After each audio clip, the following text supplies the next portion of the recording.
And what is going on with Russia? Well, let me tell you. The Nekoksa test site expansion. The Nekoksa site of the deadly 2019 Skyfall missile incident, is adding massive new buildings. It's adding massive new buildings and launch pads. Activity suggests they're resuming advanced missile and possibly including nuclear-powered cruise missile testing. Now, so I'm going to talk about Russia, but I'm going to also update you as to what's going on with Powell. There was a very interesting meeting yesterday. You probably heard the news, and I have a lot to say about that. This situation developing with Israel, and more importantly, with the weapons that was provided to Israel. And there's also an ongoing discussion with the tariffs. So let's start first of all with Russia.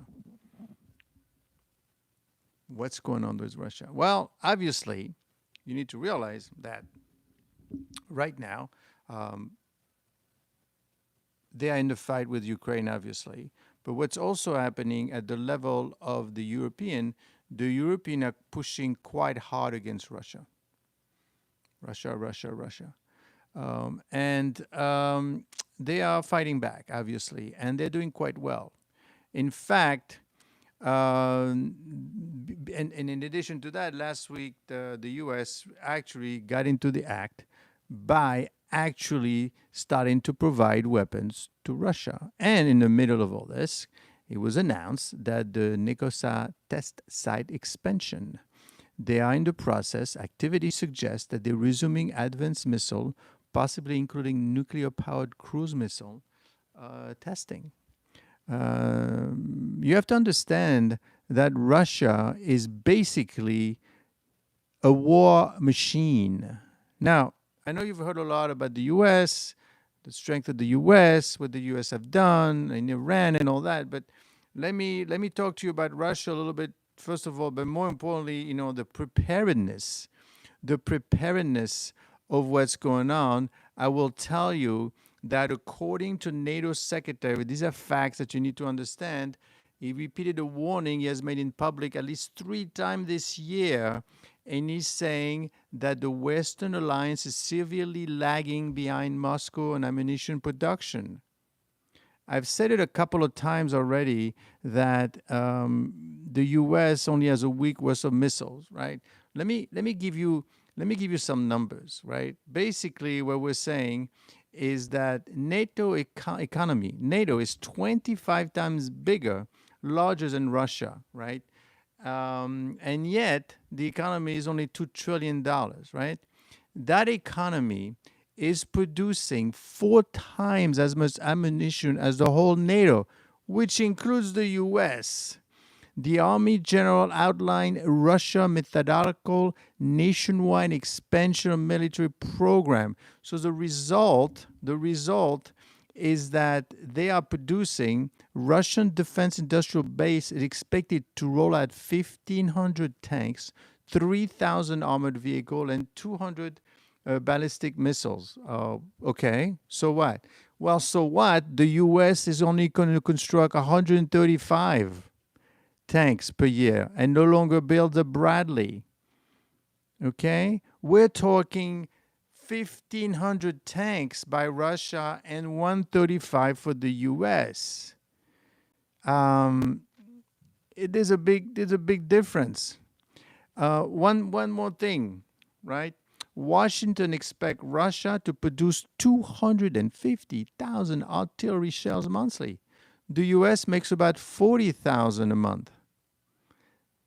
250,000 versus 40, and hopes to reach a monthly production of 80, 90. Okay, that's good. You're still far away from 250,000 shells that's being produced. I mean, the European Union has pledged to hit a manufacturing capacity of about 167,000 rounds a month, which is 167 plus 90. That should put you more or less at par with Russia. But they've been building it for a while now. Russia updates what NATO officials describe as a war economy.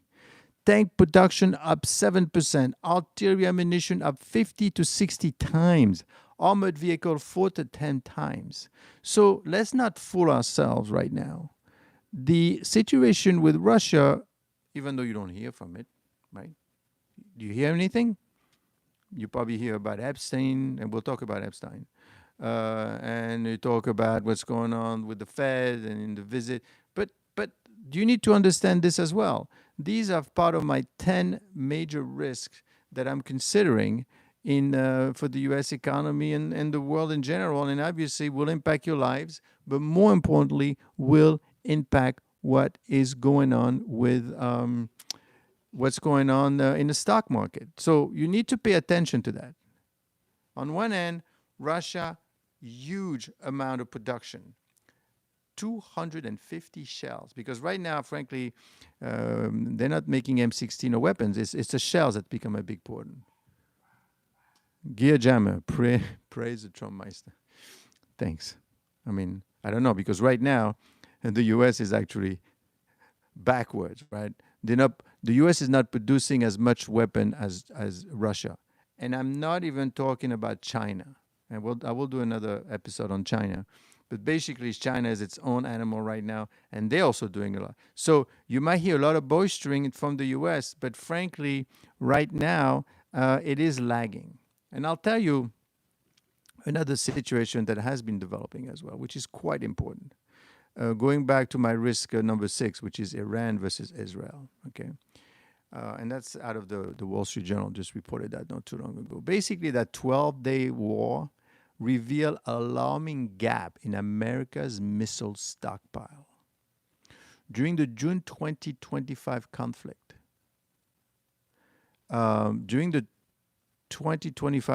the U.S. deployed 2 of 7 THAAD missile defense systems to Israel, and those batteries fired more than 150 interceptors. Meanwhile, the U.S. Navy fired approximately 80 SM-3 interceptors from 7 destroyers.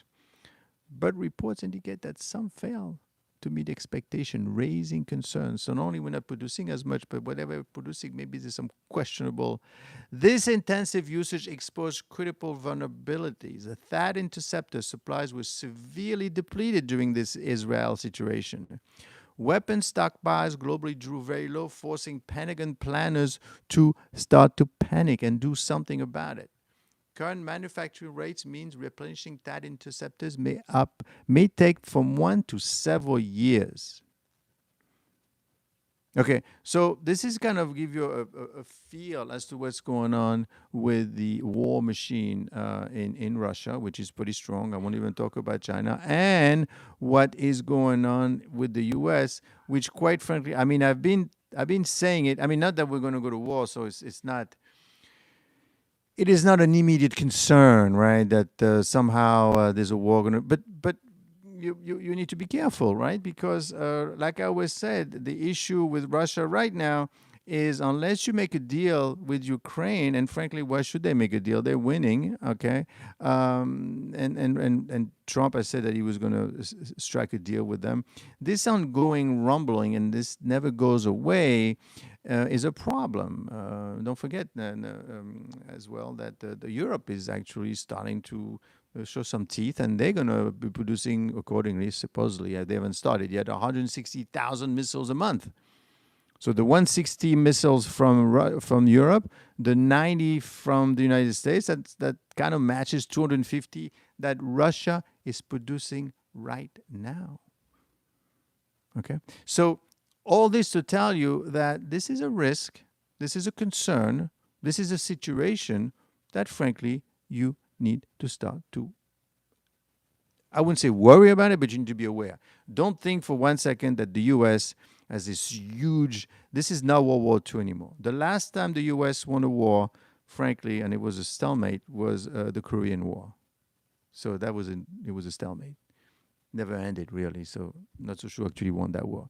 So let's get the facts. It's not Ford against Trump or Ford against the U.S. It is the fact, and it's not me saying it. It's the actual guy that's in charge of NATO. He says, guys, we need to do something very soon. And this is what Trump was saying. You've got to start spending some money here, and you're not spending enough. and Russia is has a war economy, so they on the footing. I guess you're going to say, well, I guess they have a war economy, and then they're going to stop. We shall see.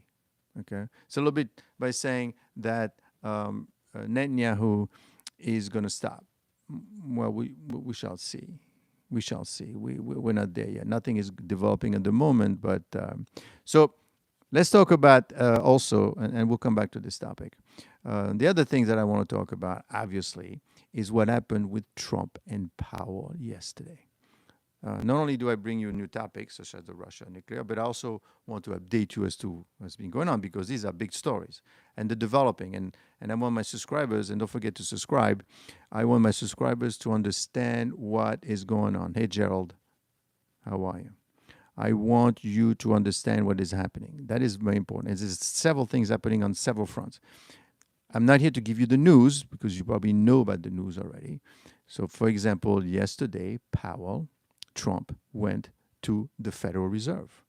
He went to the Federal Reserve, and basically, it's a rare visit. It's a rare visit because there haven't been a visit to the president has not visited the Federal Reserve, I believe, since 2006, and before that was a 90, and before that it was World War. So maybe 3 or 4 times in the past since the beginning of the century. So he went there, and he basically, and you've seen the videos, and you heard the talk, right? Basically, Powell, basically, they said that Powell fact-checked Trump by saying that the 2.5 billion tag swelled to 3.1 billion, but Trump pulled a piece of paper and he showed it to him and did it to Powell, and Fed looked at it with the glasses and said, "But you just added a third building, okay?" An adjacent building from, it was kind of comical, quite frankly, the way it happened, but it's not that comical. Don't forget, again, you need to see what is going on in the background. That's what you need to focus on. Don't focus so much as to what they're telling you. What they're telling you is Trump toured the Federal Reserve, and he said he won't fire Powell despite bout of bickering over renovation costs. No, don't fall for things like that. Obviously, he doesn't want to fire the guy. He can't do it. But I mentioned in my live a couple of days ago the pressure that's being put. Besant is literally going to inspect and do an annual review of the Fed, including the building. Now, what Trump knows best is about building. What Trump knows best is about putting pressure, and that's what he's doing. He's putting the pressure on Powell. And how he's doing that? He's just showing up. And if you look at the video, you could see the demeanor of Powell. You could see, already he's not the most fun guys to be with, but you could see that the pressure is getting to him. Okay, and him showing him, peeling the piece of paper and say, "Look, $3.1 billion. What are you doing? What you adding a building here and there?" And then they got into this weird conversation where, and you could see, if you look at Powell's hands, and you could see his demeanor, he's all sad, and his mouth is all, you could see he's all stressed out, and Trump pulls out the piece of paper and says, "Look, you spent $3.1 billion, my friend." And he looks at it, he put his glasses on, he says, "No, actually, yeah, but you added a building." No, don't fall for that. This is all techniques. You have to understand, as opposed to Trump, who does not feel anything. It's all about business. Powell is under a tremendous amount of pressure. He's under a tremendous amount of pressure because everything is being reviewed. So what's going to happen, unfortunately, is the pressure is going to get onto him. And Trump knows it. And he also knows that there's going to be a Fed Reserve discussion. How was it funny to see Powell embarrassed and call out Trump for lying yesterday? Yeah, but you see, yes, it is funny. But Trump knows that, right? he knows that it's not 3.1. He knows it's not 2.5. He knows the numbers. I mean, the thing is, he's putting pressure on him, right? He's visiting him, he's seeing him. They're going to be checking, and they're only putting pressure on him, but I'm sure they're putting pressure on lots of people. Trump knows that he is a lie. No, no. He knew that the 3.1, including another building, right? I mean, you have to understand that everything is fact checked, triple checked. Somebody must have said, listen, if you're going to say 3.1, you do know that we're talking about two buildings. Yeah, I know that. I just want him to, I want him to feel the pressure. He lied, that's all it was. He said the number was higher based on the building created 5 years ago. Yeah, it was. Yes, that's true. But Trump says, 3.1. That's what it is. I'm pushing it through. I knew this was going to be a higher number. So what people are going to remember is it's not 2.5, it's 3.1 now, right? And more importantly, Trump knows that at the end of the month, these people are going to get together, the Fed around Powell, and there's going to be a dissent. A dissent means that where is Russia going to test? Well, what's happening with Russia is they are rating up. They haven't done it yet, but now they're not just talking, they're actually rating up in the nation of Nicosia, test site expansion near Afghanistan, Afghanginsk, which is the range is somewhere in Russia, and is adding massive new building and launch pads. So this is actually happening. They have pictures. They could see it. They haven't tested anything, but it's happening. So back to the Powell story is that you're going to have dissent with Powell in December, in July, at the end of July. So basically, he's going to say, "I'm going to let's keep the rates the same," and these two Trump appointees are going to say no. Michelle Bowman and what's the other guy's name? Michelle Bowman and there are two Trump and Christopher Waller. Michelle Bowman and Christopher Waller are going to say no. We don't agree. We should lower the rate. Hey, Ron. There's never been dissent before. So he's being attacked in his own turf, literally, forced to come out and make a fool out of himself and talking like that with a piece of paper or whatever. But then he's going to have to face that within his own ranks. And I'm sure, I could tell you, the Trump administration is not being quiet right now. It's not like they're not going after all the members, all the people, everyone that's involved in the building. Is there anything that's going on that is not right? I need to find it. That's what they're doing right now. And Bessent actually himself, he's going to be doing Bessent has publicly urged a comprehensive institutional review of the Federal. The Federal Reserve is under attack. Okay. So many hate Trump because their TV hold them to it's great. Well, the thing, and this is why I think this channel and many is like mine are important, is because where do you get your information, right? And the information, and I could hear them talk. Like this morning, I heard this guy that used to be I won't even mention his name, but basically he used to be the communication director at the beginning. You know what I'm talking about, at the beginning, right? And he lasted like 2 weeks or something, or 3 weeks, and then he was out. And they're talking about Epstein. We'll talk about Epstein a little bit, but he was basically saying that, well, I don't know, who knows? Trump is there, the guy is there, the girls are there, who knows? But you really, you're talking about things you don't know. You don't really know what's happening, and it's all a game of assumption and connotations, right? But unfortunately, it's a serious game, and we'll talk about Epstein because that thing is not going to die for a while, and that could be a major issue for Trump.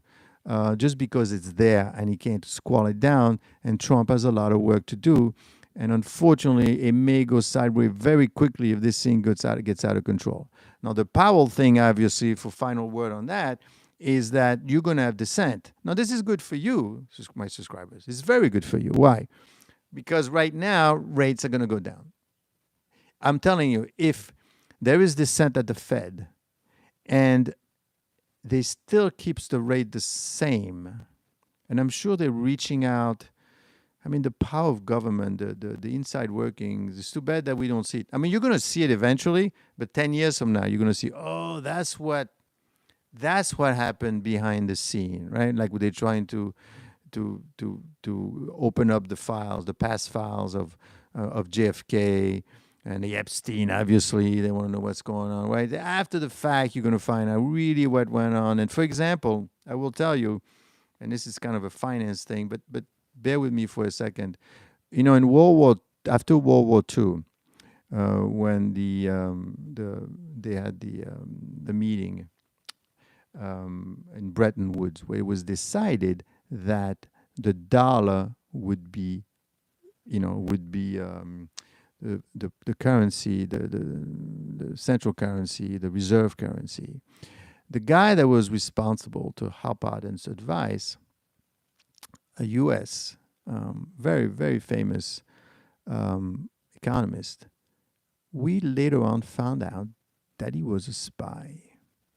But he was on the English side, not the American, and he was a spy. And but he was involved in those discussions. So he relayed everything to everyone. And even now, right? We found out later on that remember that movie about the nuclear bomb, the Alamo testing, Oppenheimer, that one of the guys among them was a spy. But unfortunately, you find that out much, much later. So we'll really know what's going on right now. But I could tell you, having been part of those conversations, that high level type of conversation, not with the Fed, obviously, I will tell you that the power that be will put pressure. He is putting pressure right now everywhere on his people to put pressure on Powell's people so that when at the end of July comes about, if there is no rate decrease, which I think there will because you should have it, you're going to have it, which should be good. Don't buy a car right now and don't wait a little bit because rates are going to come down. It's going to have to happen. It's going to have to happen because it's going to be dissent. So imagine Powell with all the pressure, and don't forget the building, this so-called building, they're probably going through everything, right? The fact that he found another building that he added to the 2.5, all of these things that they're adding together, right? He's looking everywhere. Maybe somebody got paid off, somebody got bought up, or whatever, and they'll bring every single things. Don't forget that Besant has publicly urged a comprehensive institutional review of the Federal Reserve. He criticized Besant, Treasury Secretary, who wants to be Fed chair, obviously. He criticized the Fed fear-mongering over the tariffs. And like I've told you before, the Fed has not always been right. Don't assume because they got these fancy titles, their PhD, that they know exactly what is going on. That is not the fact. They often don't make mistake. In fact, they admitted it. And he's saying, you're scaring the kids. You're scaring the kids by saying that because of the tariffs, we're going to have inflation. Well, so far you're wrong. We don't have inflation. Well, if you wait long enough, you will have it. And smart people, for example, the chairman of JP Morgan himself, Jimmy Dimon,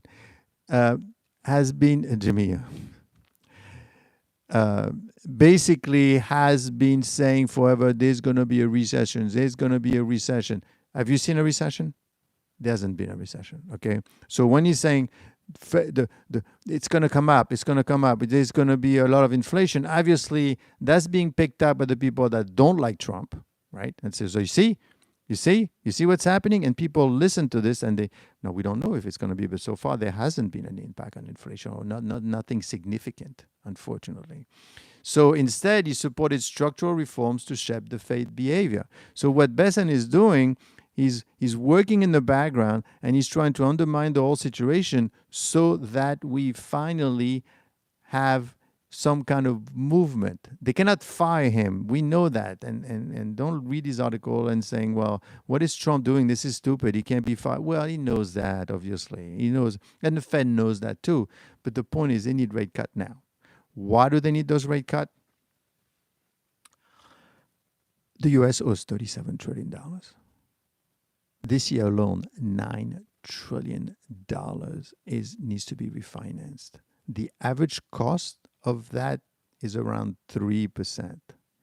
But have you seen, and I often I have on my website when I do those lives, although not many people, it's around 4.4%. So when those $9 trillion get refinanced this year, it's not going to be at 3%, it's going to be at 4%. So now the amount of debt that's going to be increasing is going to be tremendous.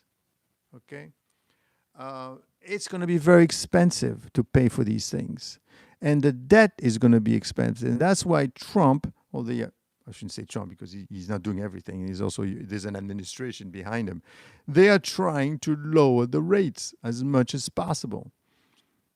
Now, of course, you have to wonder what is Powell really thinking? Is he being really impartial? Well, I mean, after yesterday, it's going to be hard to believe that he is impartial because really yesterday, Trump let him have it, right? Trump let him have it in front of the public. I mean, he defended himself to a certain extent, and he's not supposed, but you could see when he went home, he said, that guy really, I mean, he's probably pissed at Trump that you can even think how Trump. Now, will he be able to control himself is one thing. Now, of course, this is a lot of pressure, and you're going to have pressure in July, right? Who knows what they find between now and July? And the worst part of it is this: if he actually lowers the rates without a fight, because if he lowers the rate too quickly, they're going to say he's bowing to the pressure. That's not going to be good for the Fed independence. And Bassett himself could turn around and say, you see how it is? He is not holding to his word. But if he doesn't lower the rates, and if he says, you know what, then it's World War III all over again until August. He can't win. Who wants to have that kind of pressure at that age? I mean, you could make a lot more money doing something else. Is it really worth it? We shall find out. But right now, they are undermining him. Now, speaking of undermining, and we'll go back to the topic depending on what you guys want to talk about. But, of course, America's bills ain't in Trump's name. Huh. No. I mean, at the end of the day, what's motivating Trump really is not money. It's something else, right? Because obviously he doesn't need it. How many more years?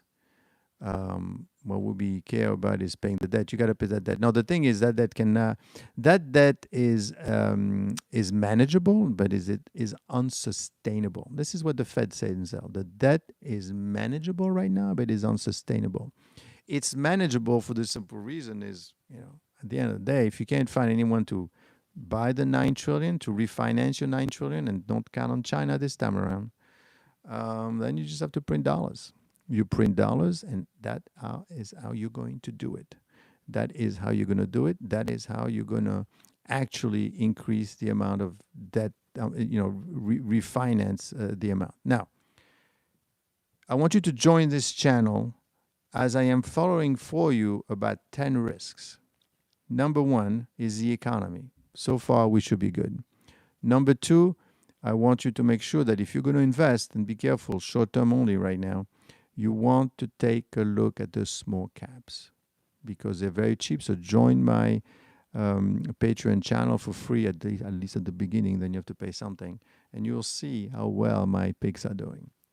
Number three, the dollar. And the dollar right now, believe it or not, in fact, I posted that in my Patreon channel. The dollar right now is among the highest level of short trading right now. Everybody's shorting the dollar. Trump versus Powell, we've been talking about it. Iran versus Israel, we talked about a little bit earlier. And basically, I've been highlighting that the amount of the amount of weapons that the U.S. is a bit of a trouble right now because they're not producing enough, and they spend a lot to help Israel. And Russia is about 250,000 missiles a month versus 90,000 for the U.S. Just mentioning in passing. China versus the US, that's a whole different topic. Hasn't exploded yet, but will. Inflation, which is number 8, is under control at this point. Although everyone says it's going to break, it's going to break, it's going to break. We shall see, but right now it's holding on. But unfortunately, I think at some point, once Trump is not able to hold his house together, it's going to get out of control. Be careful, number 9, in Russia. The number 9 is Russia is very important because Russia right now is in a war economy. And what are they going to do with all these weapons? Just for Ukraine? We shall see. Number 10 is obviously the national debt crisis. We owe $37 trillion. I don't think that it's going to go anywhere for the time being because the U.S. has a reserve currency. Now, there's a topic which is called the Trump topic, which is, the Trump administration is in turmoil. It's always in turmoil, quite frankly. And maybe turmoil is good and turmoil is bad, but turmoil is good, I guess, if you like Trump, and turmoil is bad if you don't like Trump, right? But right now, what's happening, and you need to be careful because that could be a doozy. Forget Russia, forget China, is this Epstein situation. Today, for the third time, there's something going on there with the Wall Street Journal because they just won't go away. And today, with the Wall Street Journal, and you gotta start to wonder what are they up to. But basically, yesterday they mentioned that Trump was the Pally basically. Who's at the hospital right now, essentially said to him that his name was in the files, right? And he said, that's not true. Okay. So we haven't heard from her because, Bondi, because she's sick. 90 minutes before the news came out. Anyway. So right now, what the Wall Street Journal is saying is that Jeffrey Epstein's birthday book included letters from Bill Clinton and Leon Black, his friends, right? Bill Clinton was in there. The biggest name in Jeffrey Epstein's birthday book in 2003 was a past president rather than a future one. So now they are going and talking about Bill Clinton. And Bill Clinton was on that plane. The man is trying his best for us. Give him a break. Anthony is saying, leave Trump alone, please. That's too much. That's true. I mean, he's trying. You may or may not like what he's doing, but at least so far everything seems to be working. But be careful because the bottom may be going away with Epstein. Now, don't forget, right now, the Assistant Attorney General Blanche is actually meeting with, this is highly unusual, with Ghislaine Maxwell, where she's in jail. And he wants to know, what is it that you know? Highly unusual. So something is really going on there. And what do you think they're talking about, right? I mean, she wants to get out. Who knows what's going on? Who knows what they're saying? Who knows what they're promising? Who knows what they're not promising? Who knows what she knows or what doesn't? This is something that Trump cannot control. He tried to squash it, but he can't. Why? Because the MAGA people want to know. That was part of the thing that they had agreed on. They had agreed that they want to talk about it. They had agreed that he's supposed to find out what happened to Martin Luther King, what happened with JFK, and of course what happened with the Epstein. You were supposed to take them all out so that you could show all these people that in power that weren't so good, blah blah blah. And that's what happened, and that's what's happening now. The thing is, again, I don't think that Trump doesn't want to talk about it because he's involved in some fashion or in a very nefarious way. The issue is he knows that all this is going to take away, right, from what he's trying to do. And some of the people that he might be close to might actually have been involved, or you know what I mean? And there's nothing to be gained, really. Let's try to make money for the U.S. Let's try to fight. Let's try to do all these things, and let's try to lower rates. Now, if I have to worry about that, and obviously the Democrats and people on the left, they want to keep talking about this because they have nothing else. And frankly, they might have a reason to talk about it too. I mean, you don't know. But spokesman for Clinton declined to comment on the birthday message. Now, all these people give lots of interesting messages, and the Wall Street Journal, the way the article is written, yes, it talks about that, which is fine. The former president was among the first dozen people, including Donald Trump, Wall Street billionaire Leon Black, and Vera Wang, and Maud Zuckerman, and a bunch of other people, right? The letter bearing Trump's signature, which has the outline of a naked woman, and okay, now Trump says I didn't write this, and love and kisses, and there was a letter from a billionaire, a former Microsoft executive. He was sending photos from a recent trip to Africa, and the picture that he sent was very about a monkey. I mean, a bunch of different things. The point is, the Wall Street Journal is saying, "No, I'm just reporting the news. I'm a little slanted to the left." Right, but that's what I'm reporting, and frankly, they're not lying.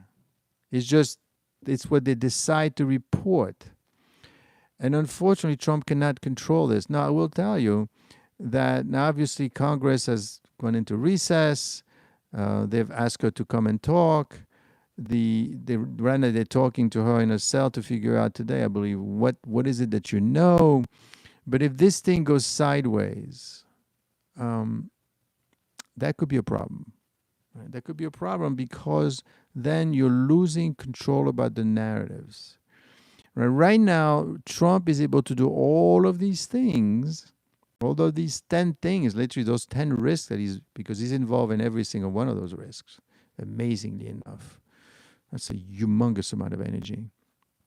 He's able to do all of these things because it's working, and he has control over the situation, i.e., the MAGA, right? The people that got him elected, the mass of the people that want certain things done, and if it works out, he could get anything done. But if he loses the crowd, if he loses that crowd somehow, or if some of the people that are close to him get embroiled, or you know what, they may be nothing, but the way you are handling it, if the way you're handling with it is not the right way, that could become an issue. It could become an issue because then you're losing control. And if you're losing control, then I mean, right now, you may or may not realize in terms of inflation, for example, Amazon has been increasing its prices. Well, on the side, on small prices, very, very quietly. No one is really doing a big deal out of it. Nike also on selective item because they don't want to have Trump going to their factory and say, what are you doing, right? They don't want that. They don't want the kind of pressure that Powell is under, right? So that's a reason why you're not hearing too much about inflation. And of course, the fact is the number haven't come down too, and everyone is still negotiating and paying. So but eventually, everything is going to simmer down. Right? Everything is going to be coming down. Eventually, you're going to know: are you paying 15%? Are you paying 20%? And who is going to be paying for it? Now, according to the Wall Street Journal, again, they're kind of saying that, and I'm sure they have real reason to believe that that's the case. But basically saying that who is going to be paying for those costs is going to be the companies are going to be paying for the cost. So now today it was announced that the U.S. durable good orders sink in lower aircraft orders. Total orders for goods made to last at least 3 years, such as auto and plane, were 9% lower in June than in May. So there may be some weakness in the economy. We're not seeing it yet, but you kind of have to make sure that there's nothing there. But right now, it it depends what you want to report on, and depends if you want to listen to it, if you like it, if you don't like it. But right now, it's the economy is still okay. But the point is that everything has to everything has to be held around Trump. And how long is that going to last? That is going to be the question that everybody is going to be asking. And of course, the many risks that we've been tracking for you are tied to the Epstein story. Um, Hopefully, like I said a couple of days ago, hopefully that goes away. It is not an issue. There was nothing there. She was just trying to, I guess, get a deal for herself, and she didn't get it. So, but she will testify. Okay. On July 22nd, the GOP-led House Oversight Committee voted to subpoena Maxwell. She will be coming in. Okay. Deputy Attorney General Todd Blanche is that he's visiting her in jail right now. The question is, what are they talking about? Are they saying, hey, either they're saying, what do you know? And she says, I don't know. I don't know anything. Okay. They're going to want to know, is Trump involved? And yes or no. They're going to say, well, he's involved. Why don't we just move on to something else? And maybe I give you this if you go away, or you could say it. Who knows what's going on in that room? And unfortunately, these are Trump appointees. They're not impartial. So whatever comes out of there, people are going to wonder what really went on. I don't see. There's no upside here for Trump, quite frankly, or for the U.S. administration, or for everything we're trying to accomplish here. There's no upside whatsoever, because either you're guilty or not guilty. Even if you're not guilty, it's going to go on and on. There's enough people involved, enough uncertainty, too many cooks in the kitchen, too many things were done, too many things have happened. Ghislaine Maxwell is focused, and she has obviously an axe to grind because she wants to get out. You're going to figure out what's going on and not going on. That's going to be difficult. And obviously, as this is like a rumbling, like a pressure on the U.S. administration, you also have, well, okay, what's going on with inflation? And don't forget, because if inflation is not under control, that's going to be a problem. So all these things tend to this whole thing is going to have a tendency of culminating. And that's why, in terms of your money, let's talk about your money for a second. If I'm thinking about all these risks, happening at the same time, when it hits, it's not going to hit now. It's not going to hit in July. It's not going to hit in August. September, October, you got to be careful. Why? Well, because the market is overvalued. We are now at levels next to 2000, and we remember what happened in 2000, right? We remember the dot-com bubble. We are way, way, way up there, okay? And at the same time as the amount of overvaluation, and everything is tingling on the fact that we have no inflation and rates are going to go down. What happens? Think about this for a second. If inflation starts to show up, and let's say they've lowered the rates, and they're going to want even more lower rates. Now, somebody said that, thank God Harris lost. I would say one thing. Even if she had not lost it, these issues would still be there. Now, the point is, would they have dealt with it or not dealt with it? Because for years, this hasn't been dealt with, right? The thing with the Ukraine situation really, wasn't dealt with because we weren't talking to Russia. The thing with the tariffs, the U.S. has had a huge trade deficit for many years. So what? So what? You have a trade deficit. You're bringing more stuff than you're sending, and all you're sending is paper, which is basically dollars. You forget how to make things. Why do you think that in the U.S. only 1/3 of the medications are made in the U.S. and 2/3 is made outside of the U.S.? Why do you think? Why do you think the U.S. is not making semiconductor anymore and we have to rely on Taiwan? Why do you think the U.S. is only making 90,000 missiles a month, where Russia is making 250,000?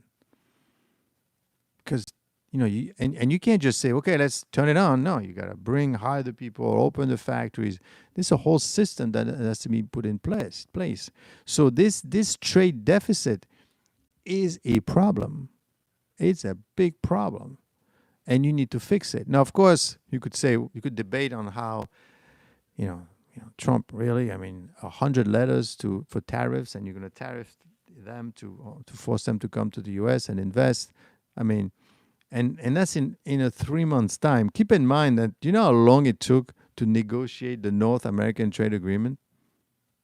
North American Free Trade Agreement took roughly 3 years, and this was just between the U.S., Canada, and Mexico.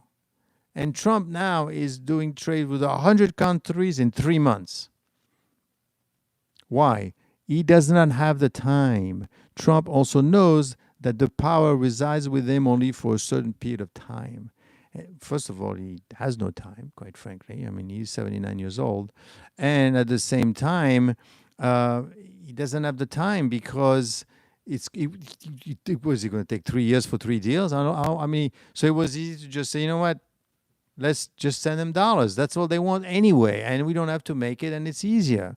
But you have to realize that no country does very well once they have that much trade deficit. You're not making it. So and once you forget how to do it. By the way, I had recommended Idaho resources in my Patreon channel. Stock is up 42%, 50%, I think, for the past 2 weeks. And why it's up is because it's gold, but it's also rare minerals. They own actually rare minerals, and the U.S. unfortunately doesn't do much rare minerals anymore. Everything, who's doing them? China. So even if Harris had been elected, she would have had to deal with it. Now, of course, she could have decided not to deal with it, which is a different topic altogether, but which would have been a mistake, because you want to deal with these things right away. You want to know exactly what's happening at all time, because quite frankly, this could become a huge issue. Now, obviously, I don't think anybody could do what Trump is doing right now, because it's a big job. But it's a job that needs to be done, because you cannot have two deficits. You cannot have a trade deficit and a fiscal deficit. You cannot do that. That is too much. So that's the situation with that. Now, the thing is, I want everyone to understand, because I was talking about the stock market, is because the stock market is so high right now, it relies heavily on the fact that inflation needs to be under control. Is it under control? Right now it's under control. But what happened in August, in September? Now, of course, if the market was like in Europe, the P ratio in Europe is like 16, 17. US is about 25, 26, almost 28. It's getting higher and higher and higher. If the market wasn't overvalued, I wouldn't be too worried about it. But because it's so overvalued, then I think what you need to do is you need to start worrying about it, because what's going to happen is you cannot afford any mistake at all. Okay? So how long is that going to last? I would say let's see what happened in July. The only thing is, obviously, the benefit of this channel is we don't want to act after the fact. We need to act before the fact. And it could be for what kind of job you want. It could be, what to do with your money, what to invest. Should I borrow now? Should I borrow later? What are rates going to do? These are the things that we do. This is what I want you to join this channel, because this channel is about being a black swan. What is a black swan? A black swan is essentially a creature that does not exist, and yet everybody's waiting for it. 2008, was it a black swan? Was 2020 a black swan? Could there be a war with Russia, for example? No, there's no way you could have a war with Russia. I mean, why? Russia right now is actually testing in its nuclear site. That they're not testing, but they are being adding, from what I see, new building and launch pads. Activity suggests resume advanced missile, possibly including nuclear-powered cruise missile testing. They are producing a lot of nuclear weaponry. Russia, believe it or not, okay, Russia produced in 3 months what the whole of NATO produces in 1 year. NATO economy is 25 times bigger than Russia, and yet it doesn't do it.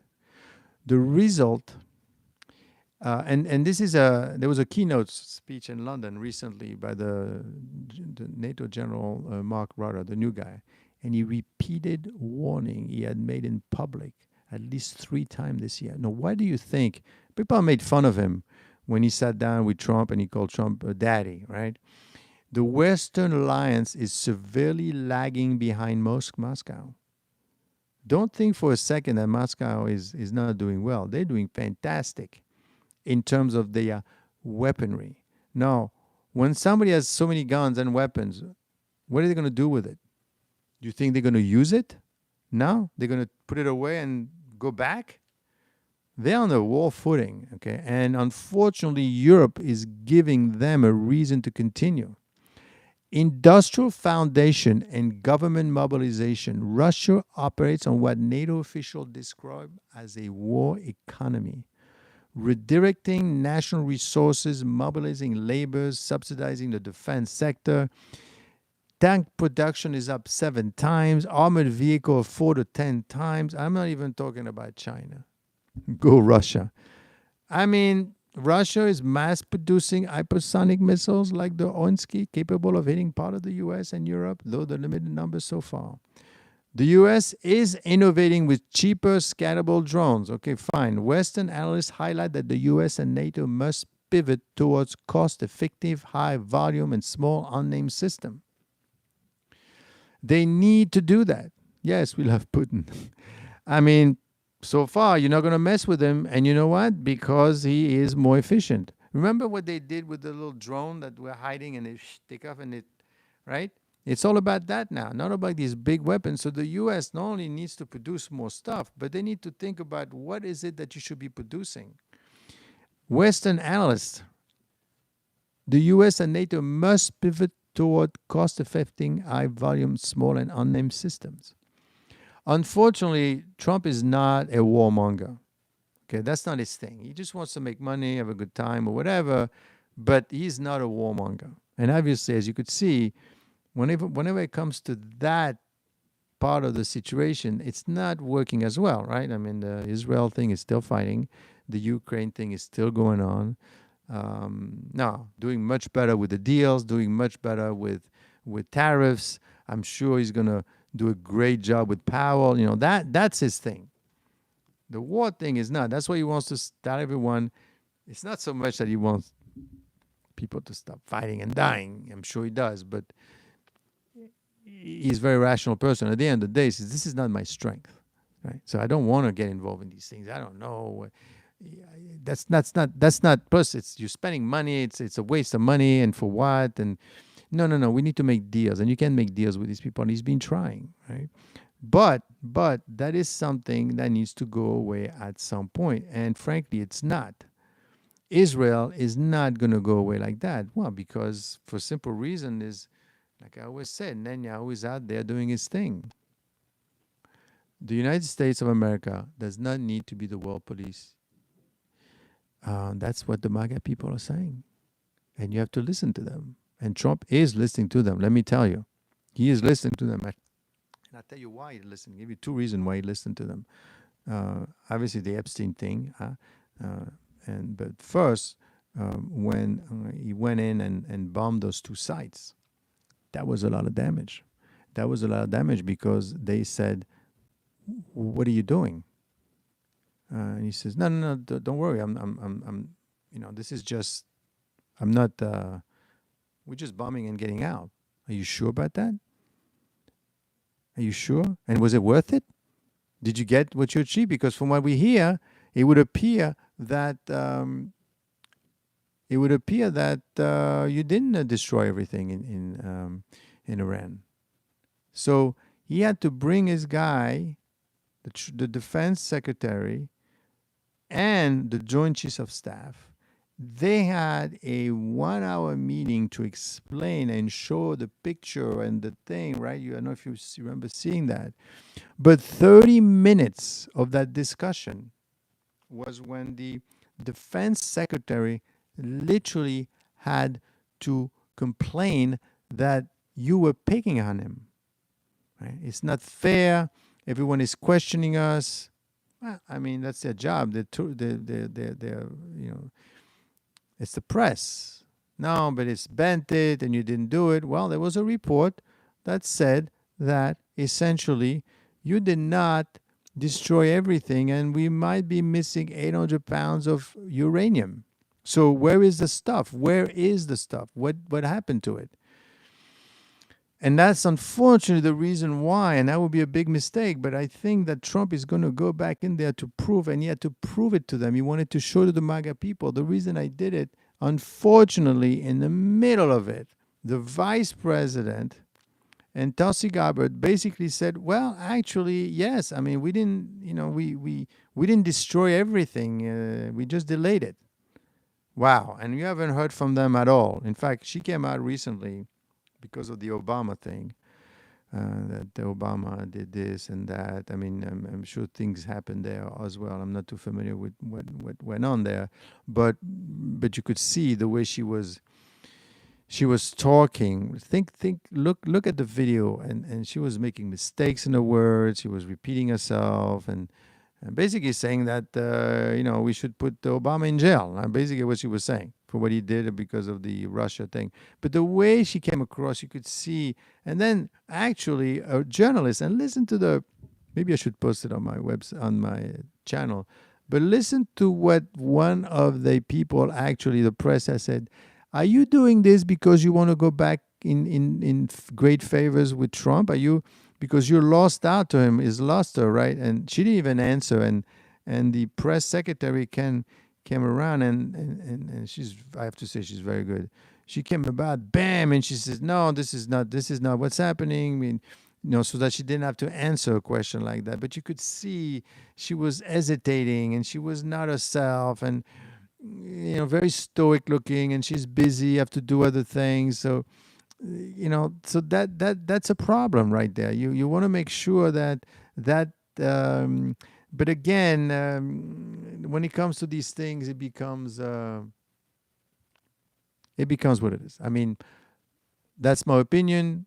I felt that she was a bit hesitant. I felt that she was, but that's because she came against what Trump was talking about in terms of destruction. So at some point, if Israel does anything at all, we're going to be back to the races again.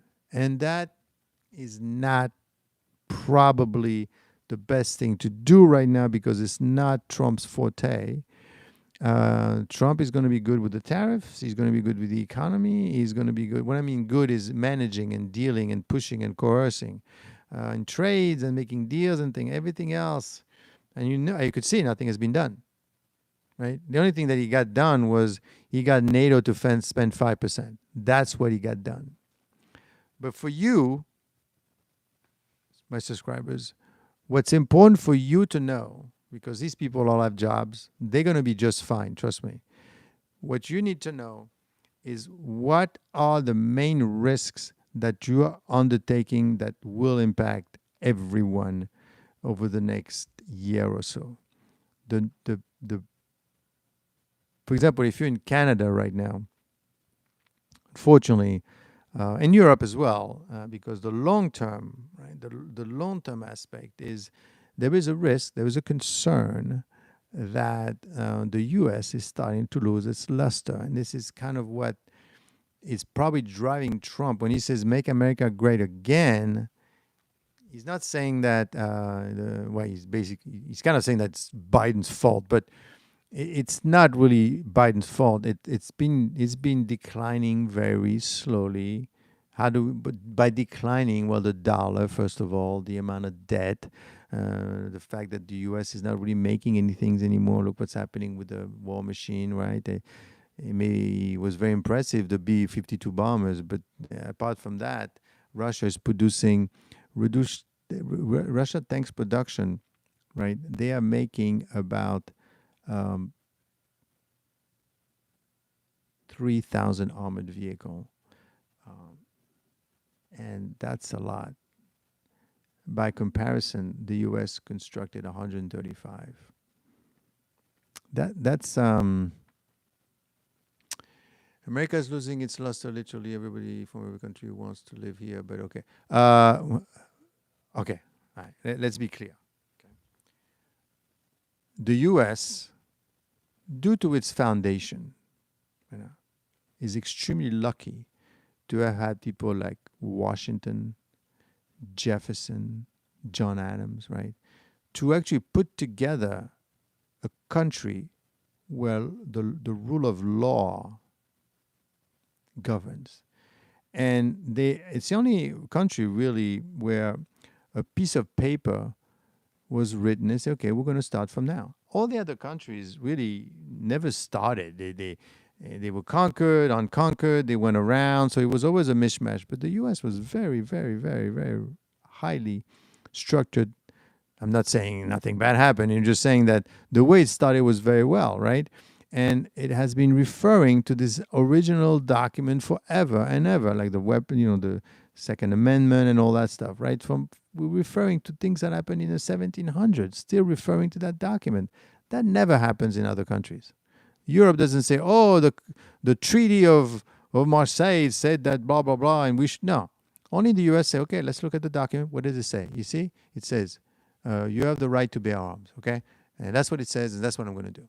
So they're still referring to an old document, right? The only issue is, as history has shown us, everyone, slowly but surely, all countries do move on. Not that they disappear. It's just it's not Fortress America anymore, right? It's gonna be going down slowly. I mean, that happened with the Roman Empire. That happened with the French Empire. That happened with the Spanish Empire, and then lastly with the English Empire. It's gonna happen to the U.S. as well. Okay. The only thing is, there's no one to replace the U.S.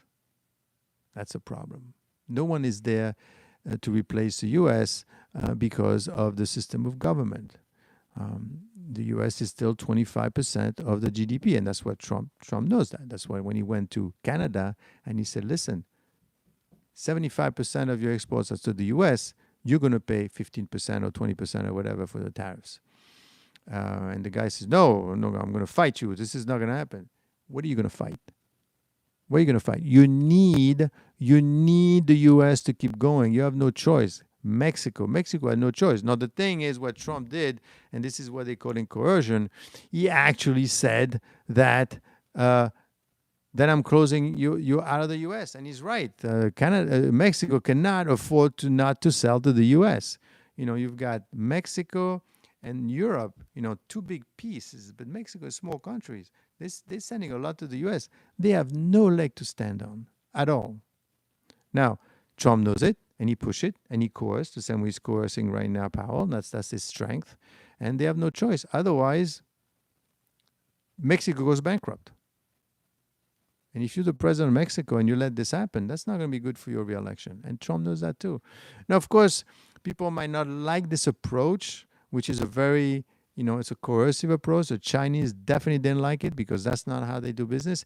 But that's how you do it when you don't have time, and you don't have time to spend 3 years for an agreement, and you have 90 countries you need to redo, and you need to bring back, see it from the other perspective, right? You need to bring business back. And of course, they're saying, well, if you're going to do that, you're going to create inflation, and you haven't seen inflation. So... And that's where the market is going up and up. But be careful as far as the market is concerned, because even though the market is going up and up, my concern is that there are clouds in the horizon. And the major cloud that you need to look for in terms of risk is the ability of Trump to have the MAGA people behind him. And that's very important, because that allows him to do all the things that he's doing right now without too much having to worry about, well, you know what? This is too much. he's doing too much. He shouldn't be doing all these things. No, he's doing them because he's got the power.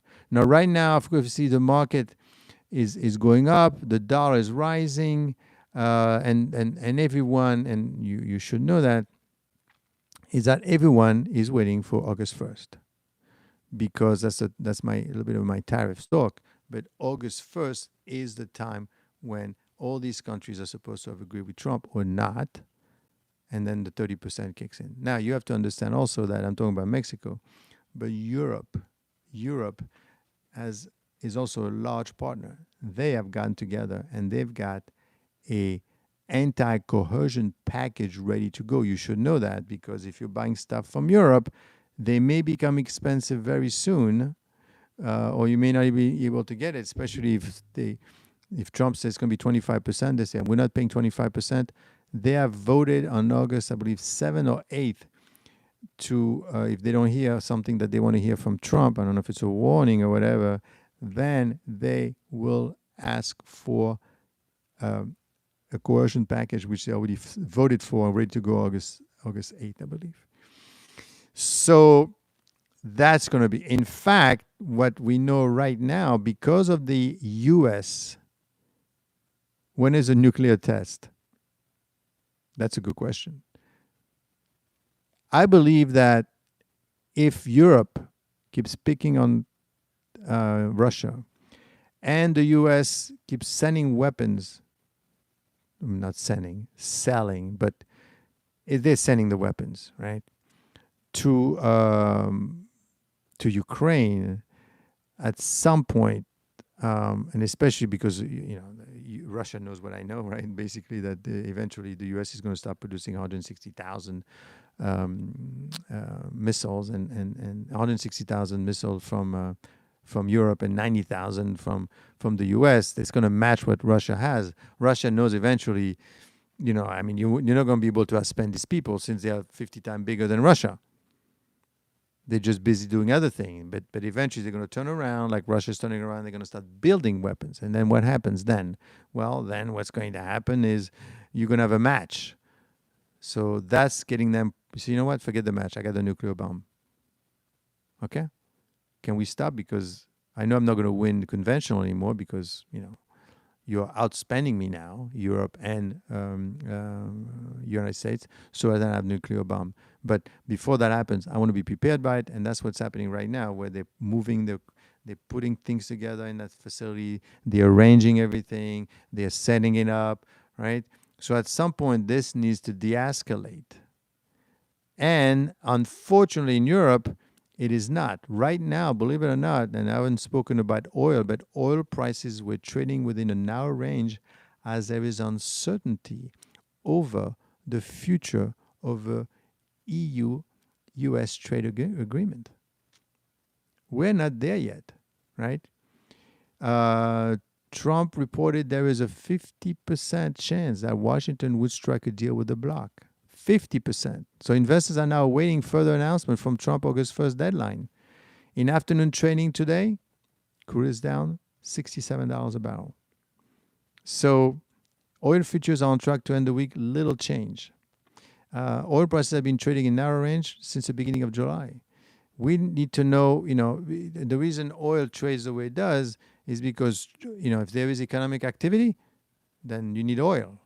If there's no activity, what they're concerned, obviously, is that because right now Europe wants 15% tariff. I'm not so sure if Trump is willing to give them 15%. 15% is for the good guys, right? Japan, China didn't get 15%. Canada definitely didn't get 15%. UK got 10%.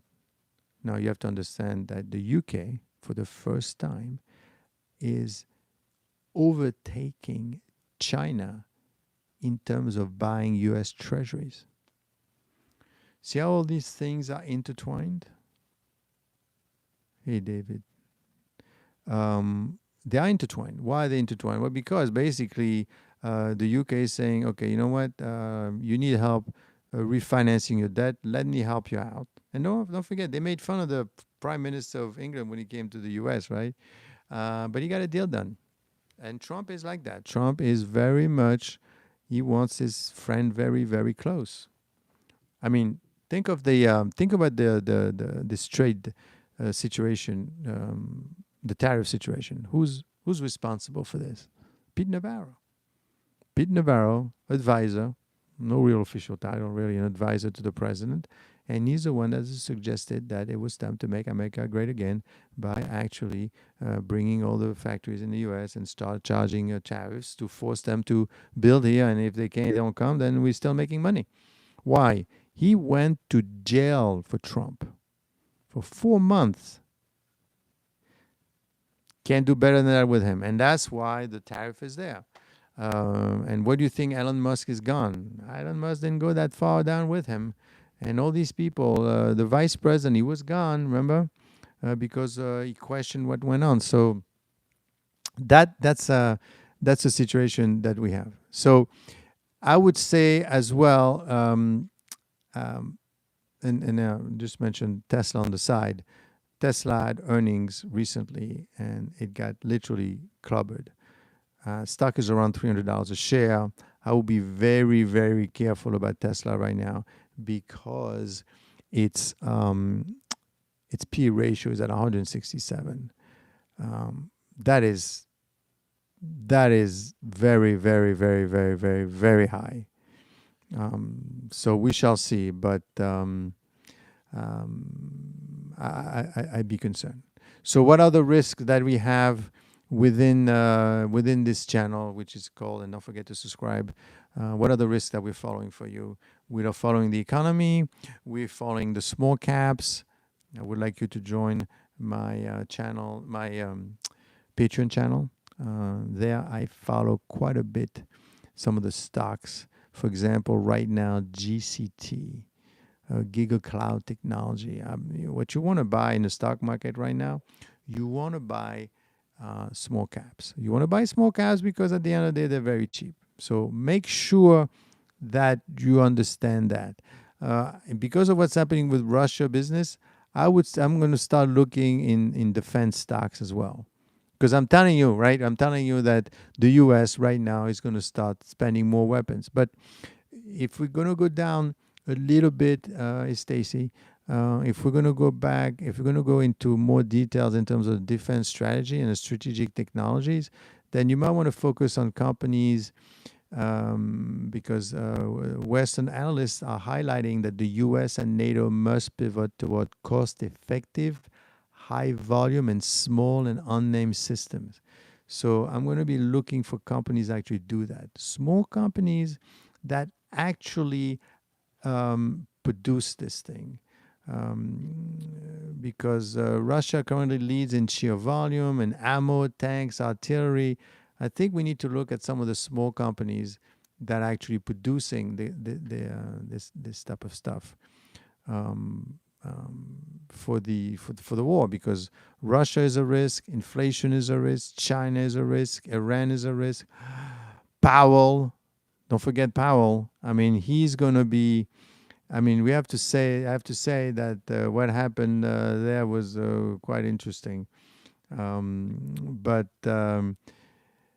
we have the August 1st deadline for reciprocal tariff and key data on U.S. jobs. Huge rate decision also due in Japan and Canada. The focus in the coming week will center on a decision by the U.S. Federal Reserve on Wednesday, which is expected to leave interest rate on hold. Yeah, but that's at 4.25 and 4.5. Yeah, that's true. But the only thing is you're going to have a descent going on here. Okay. This follows recent data showing rising inflation and a robust economy. Some analysts are saying this is going to be a non-event. I don't think so. The decision comes amid criticism from President Trump of Fed Chair Jerome Powell and repeated calls for the central bank to cut interest rates. Trump has also threatened that he could oust Powell amid claims of fraud, concern about potential threat to Fed independence. So any signs of cooling the job market, a weakening economy, that could be a problem. Okay. And is this going to continue? That uncertainty is going to keep on going and going and going. What I think, is happening overall, is it is a changing world. It's a changing world. I mean, what do I mean by changing world? What I mean by that is that you're having less and less and less certainty about what's going to happen next, and what is going to happen next. That's a question.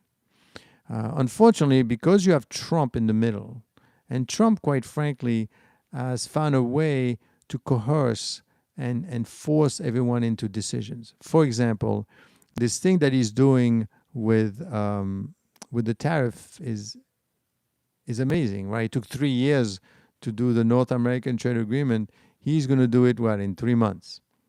And in fact, there is no discussion. It's like, it's 30% if we don't agree, or come to us and talk to me. So they are forced to come to him. He did that with the 5% with NATO, where he basically coerced them into a decision. And it worked. He did that with Israel and Iran. And it worked. Right? The thing is, I will say one thing. I will say one thing. What's happening in the Iran and Israel, during the 2025 conflict, the U.S. deployed 2 of its 7 THAAD missile defense system to Israel, and those batteries fired more than 150 interceptors. But that's great. And the Navy also fired 80 SM-3 interceptors. Great. The only thing is, while the U.S. did that, it exhausted a significant portion of the total stockpile in a single 2-week conflict. So analysts are sounding the alarms. Mass production of interceptors, that could be a company there, an investment is urgently needed.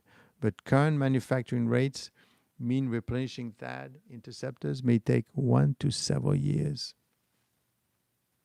So the last thing you need is the U.S. to be in any kind of conflict with anyone. Why?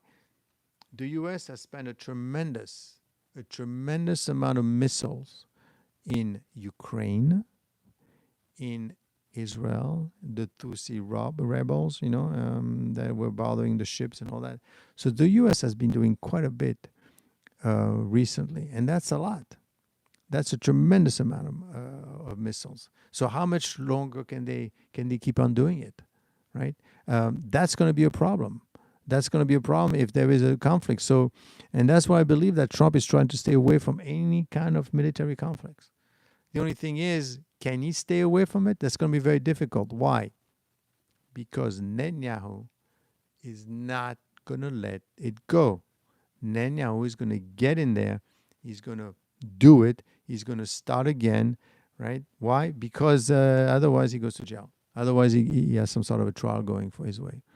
And that's going to be a problem. So therefore, that's what you need to watch for. You want to make sure that there is no additional conflict. Because, frankly, the U.S. can afford it. But if I know that, right, China knows this. I'm sure Russia knows this. Now, do they want to get a war with the U.S.? No, obviously not. But if you keep poking at Russia and poking at Russia through the weapon, through Europe, that's going to be a lot of damage at some point. At some point, you're going to have an issue where these people are going to say no more. And of course, you're going to say, well, he's going to stop fighting at some point. Well, I don't know. I mean, look at what he's producing. He has a war economy on his hands. He is not stopping. Who's going to stop him? And you have China. These are long-term risks, but you have to understand that right now, China has a huge deflation problem. What happens when they have nothing else no one to sell their products to? I mean, Europe kind of went there a couple of days ago trying to say, okay, any way we could make a deal here?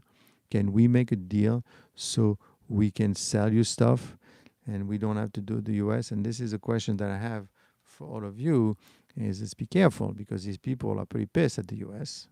rightfully so, because they used to pay 2.5%, now they're paying 10, 20, 15%. How long is it before they decide to do business with each other? And that's what Europe went to China this week. I don't know. Let's see what happened. The EU deal, you have to look very carefully at this EU deal, because if this EU deal does not come through, if there's a problem with the EU deal, that's going to mean that basically you just lost Europe.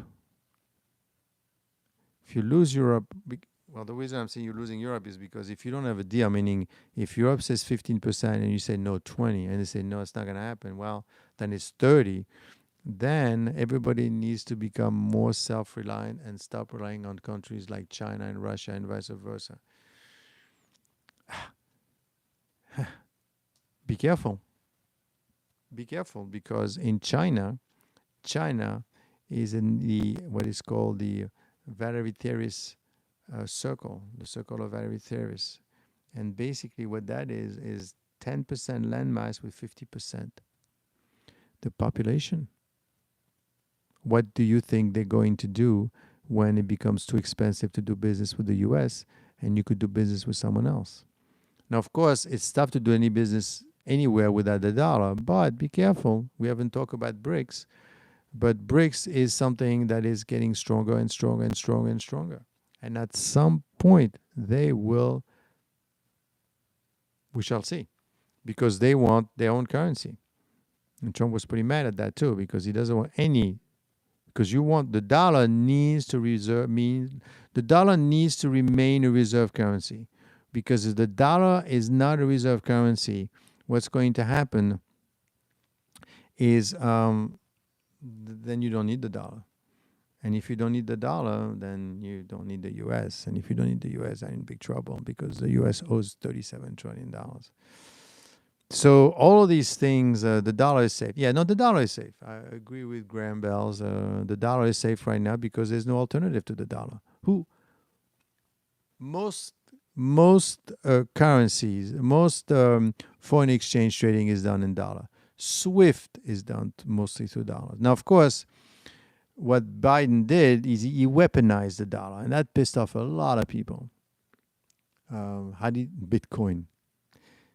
Well, Bitcoin came into power because of 2008. 2008, the Fed, right, was supposed to watch out for us, missed the boat completely, and this is where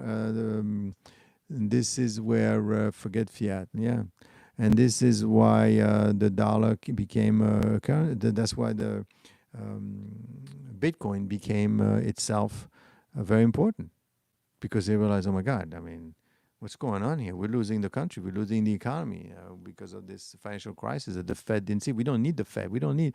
The thing with Bitcoin, which is very good, is only a finite amount of Bitcoin. The same way you had a finite amount of gold. That's why gold's going up. The dollar, no. The dollar, you just print more. But because you're reserve currency, you get away with it. But how many more years are you going to be able to get away with it? That is a question. That is a question on everybody's mind. Right now, it's not a concern. It's the question. Like the Fed said about the debt. It's manageable, but it's not sustainable. NVIDIA closed market at $4 trillion not long ago. Think it will be worth in 15 years. This will not stop printing, and fiat will keep depreciating. Well, the market is up also for one good reason. The market is up because there's a lot of money coming into the system through the Fed. There's a lot of money being pumped into the system in the U.S. So the money's got to go somewhere, so it's going to stocks. So you have to be careful that we are actually making sure that the right things are done for the economy and for the stock market. But frankly, right now, the more we and hopefully we get to we get to learn about what's happening, and we get to understand together the risks that are in the system, that we actually do have an understanding of all the risks. embedded in the system. And there's a lot of risk right now, a lot of concern, a lot of uncertainty. And what I see more and more, and because people like Trump, don't like Trump, the way you get your information is biased. And if you get biased information, that's not good. I mean, it may please you for a short while. Yeah, that's right. I was right, right? But that doesn't help you. That's not good. It becomes a problem later on, and that's something that you want to avoid. So, Bitcoin was started because of that. And in fact, originally the dollar was backed by gold, and in 1971, Richard Nixon said, "Bit what Trump did today. Forget that. Let's remove the gold. I want to free. I want to free the dollar to expand." And of course, that created inflation and created a bunch of things and created humongous amount of debt because the dollar was not backed by gold anymore. How much longer can that happen? That's the question. So over the next couple of days, we're going to be addressing several issues. I think it's time to take a look at the AI revolution and see, do we have an AI boom or AI bust coming up? The same way we had the situation with the dot-com. Okay, because right now NVIDIA, like somebody mentioned, 4 trillion. 4 trillion is a lot. Okay, and frankly, when you think about AI, they're all doing it. Right, in the past, Apple used to do its thing, and NVIDIA would do its thing, and they would all do their own thing. Facebook, but now, and Google would do its thing, but now they're all coming out with their AI bot, their AI. They're kind of working on the same thing, and it's spending a tremendous amount of money. I mean, I'm not saying AI is not important, but now it's the race to the top or to the bottom because not everybody's going to win. In the past, if you were Apple, you do your thing, and Facebook, you do your thing. And Google, you do your thing. But now, and Tesla, you do your thing. But now Tesla's got Grok, which is an AI. I used it. It's not able to do pictures and things like that, so I'm not too impressed. ChatGPT is doing its thing, very impressed. And Gemini from Google, that's also an AI, and that's also interesting. It does some interesting pictures and answers, but it's kind of doing the same thing, right? And imagine the power that is needed to combine all these instruments, all the data centers that are needed. That's humongous, right? So how long is that going to last? That's a question. That's will be one of the topic. Another topic is I want to talk. There's a situation developing with China right now that you need to be aware of, and that's very important. It's very important because my concern is that China is going at some point. I wouldn't say it's going to self-implode, but it's going to be a problem because they need to sell this stuff to someone. Then another one discussion we're going to have this week is the U.S. stocks versus European stocks. Why? The market, as we know it, which is S&P 500, is only really 7 companies. Again, we're starting with the magnificent 7 again. Can't keep on going like that. At some point, it's going to crack. And right now, Europe is more valuable than the U.S. There's more opportunity in Europe in terms of value in Europe than there is in the United States. So that's what you want to do. You don't want to go after what everyone else is going after. That is a bad idea. What you want is what no one wants because it's cheap. But if you're going to you keep going after what everybody else wants, who cares? Okay. So there's going to be lots of opportunity in Europe, I believe. So your portfolio, get some gold in there, get some small companies, get the Magnificent Seven, but it's not going to keep on going, especially as I see the rates starting to go down and inflation going up. That's a bad combination. And I don't care even if Trump is successful by removing Powell, because he probably will be. The new guy might decide, no, I can't. That's what happened in 1951 when they got rid of the Fed chair. The guy says, no, I'm not going to lower rates. There's inflation. I have to raise rates. in the 50s on the Truman. That happened once before. So that's always a possibility, and that's something you need to look for. So what we're going to do over the next couple of days, we're going to look at these three topics, and we're going to go back. We're going to follow very closely what's happening with Ghislaine Maxwell, because that story is not ending anytime soon, and that's a concern that you should have. So I will show you over the next couple of days some interesting topics coming up.